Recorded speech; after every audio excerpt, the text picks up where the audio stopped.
अब इस औरत के साथ एक पल भी नहीं बिता सकता। इसकी सूरत देखकर ही मेरा दम घुटता है। विनय की तीखी आवाज़ सुन रेखा जी ड्राइंग रूम में पहुंची तो वहां का माहौल बिल्कुल ठीक नहीं था। फर्श पर कांच के टुकड़े बिखरे हुए थे, दरें गीली हो रही थी। विनय का चेहरा क्रोध से तमतमाया हुआ था। सारिका डरी सी कोने में खड़ी थी। इतना शोर क्यों मचा रहे हो, क्या बात है? माँ, अब तो हद हो गई, इसका साथ निभाना असंभव है। मैंने हल्का गर्म पानी मांगा था और ये उबलता हुआ पानी ले आई। मेरा मुंह जल गया, सारिका ने सफाई देते हुए कहा। पर माँ, मैंने तो हमेशा की तरह माइक्रोवेव में बस 30 सेकंड ही लगाया था। इतना गर्म कैसे हो गया, समझ नहीं आया। देख रही है माँ, कैसे हर बात पर जवाब दे रही है। इसका कोई तोड़ निकालना पड़ेगा। समझ नहीं हूँ कि यह रोज का तनाव क्यों चल रहा है। शाम को जब तुम ऑफिस से लौटोगे तब तक मेरा निर्णय तैयार होगा। इतना कहकर रेखा जी अपने कमरे की ओर बढ़ गईं। रेखा जी को इस बात की आहट पिछले 6 महीनों से थी। विनय के ऑफिस में उसकी पुरानी स्कूल सहपाठी प्रीति ने नौकरी शुरू की थी।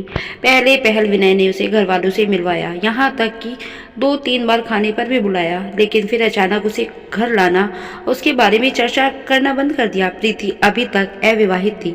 यह जानकर रेखा जी के मन में शंका घर कर गई, पर जो होना था उसे रोकना संभव नहीं था। दिन पे दिन विनय का व्यवहार सारिका के प्रति कड़वा होता जा रहा था।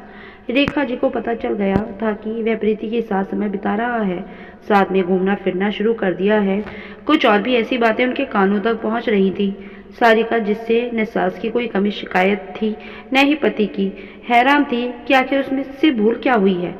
उसके पास इस घर के सिवा कोई आश्रय नहीं था।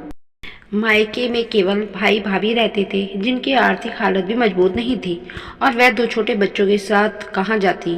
हाँ, उसे अपनी सास पर पूर्ण विश्वास था कि वे उसे अकेला नहीं छोड़ेगी। माँ, क्या आपने उसे घर से निकाल दिया? आपने तो सुबह ही कहा था। शाम को घर लौटते ही विनय का गुस्सा फूट पड़ा। निकाला? निकालने की नहीं, सोचने की बात कही थी। और मैंने अपना मन बना लिया है, बहू को बाहर नहीं किया जा सकता, क्योंकि यह बंगला अब उसके नाम है। इतना कहते हुए उन्होंने सारिका की ओर एक लिफाफा बढ़ा दिया। मैंने यह संपत्ति सारिका के नाम कर दी है। अब तुम्हारी मर्जी है कि कहाँ रहोगे और क्या करोगे। यह आप क्या कह रही हैं माँ? यह कैसे संभव है? मैं ही तो इस घर का असली हकदार हूँ, ना कि आपकी। अगली पीढ़ी को तो बहू ही संभाल रही है, तुम्हारी तो उसमें कोई हाथ ही नहीं है। तुम्हें तो बस अपने शौक से फुर्सत नहीं मिलती। जिम्मेदारी कैसे निभाओगी? माँ, मैं आपका अपना बेटा हूँ। आप मेरे साथ बेटा होने के नाते ही मैंने तुम्हें पाला पोसा और अच्छी पढ़ाई दी, अच्छे संस्कार भी दिए हैं। खैर, मेरा फर्ज पूरा हुआ। इस उम्र में जब मुझे सहारे और देखभाल की ज़रूरत है तो वो सब बहू कर रही है। तुम्हारे पास तो घर के लिए वक्त ही नहीं। माँ, आपने मेरे साथ अन्याय किया है। मैं जा रहा हूँ। अब इसके साथ एक छत के नीचे रहना असंभव है। यह तुम्हारा भी अपना घर है। मेरी नज़र में तुम और सारिका अलग नहीं हो। इस घर की चौखट हमेशा तुम्हारे लिए खुली रहेगी। और हाँ, एक बात और, अपने उस दोस्त का क्या नाम है उसका? प्रीति। उसे भी साफ कह देना कि यह 5 करोड़ का बंगला मैंने बहू के नाम कर दिया है। राय।